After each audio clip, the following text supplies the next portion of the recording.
तीन बच्चियों के साथ शारीरिक हरकत कर भाग जाने वाले आरोपी को दबोच लेती पांडेसरा सर्विलांस पुलिस। यह मामले की गंभीरता को समझकर पुलिस कमिश्नर साहब श्री सूरत सिटी, संयुक्त पुलिस कमिश्नर साहब सेक्टर 2 और इंचार्ज नायब पुलिस कमिश्नर साहब जोन 4 सूरत सिटी और मददनीश police commissioner Shri H division Surat city ने इस अपराध में शामिल आरोपी को तत्काल दबोच लेने के लिए और आरोपी पर कानूनी कार्रवाई करने सूचना की थी। सूचना के आधार पर उपरोक्त अपराध संबंध में police inspector Shri NK. Kamaliya के मार्गदर्शन के नीचे सर्विलांस पुलिस सब इंस्पेक्टर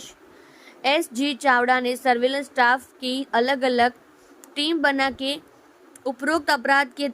आरोपी को दबोच के लाके कानूनी कार्रवाई करने की सूचना देके टीमों को रवाना किया था, जिसमें जांच के दौरान पुलिस कांस्टेबल हरीश भाई जयसंग भाई को खरी बातमी हकीकत मिली कि सदर अपराध में शामिल आरोपी विजय इंगले बातमी हकीकत वाली जगह पर हाजिर है। जिस बातमी हकीकत वाली जगह पर एक पुलिस की टीम बना के बातमी वाली जगह पर भेज दिए थे, जिसमें जांच कर टीम ने यह अपराध में शामिल आरोपी नाम विजय भगवान इंगले, उम्र 50, काम वॉचमैन, पता घर नंबर F202 आनंदो होम्स, डुंडी गांव, पांडेसरा, सूरत मूलगांव, सिरसो तहसील, मुर्तुजापुर, जिला अकोला, महाराष्ट्र को इस अपराध में सच्चाई कर दबोच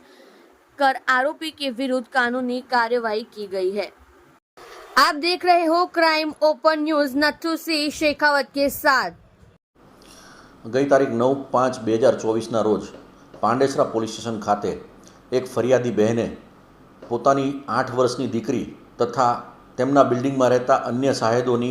બીજી 2 7 વર્ષની અને 6 વર્ષની દીકરીઓ, કુલ ટોટલ 3 દીકરીઓને શારીરિક અડપલા કરી અને વિજય ઇંગોળે કરીને નામનો એક ઈસમ છે એ ભાગી ગયો છે એવી ફરિયાદ આપતા ગુનો બાળ અત્યાચારનો હોય અને પાંડેસરાના પોલીસ ઇન્સ્પેક્ટર શ્રીનાઓએ તાત્કાલિક આઈપીસીની વિવિધ કલમો તથા પોક્સો એક્ટ હેઠળ ગુનો નોંધી અને આરોપી મૂળ વિજય ઇંગલેનો મહારાષ્ટ્રના અકોલાનો વતની હોય તાત્કાલિક એક ટીમ મહારાષ્ટ્ર રવાના કરેલી અને બીજી 3-4 ટીમો જે લોકલ પાંડેસરાના વિસ્તારો છે તેમાં આરોપીની તપાસ કરવામાં આવેલી। દરમિયાન પોકો હરેશભાઈ નાઓની ચોક્કસ બાતમીના આધારે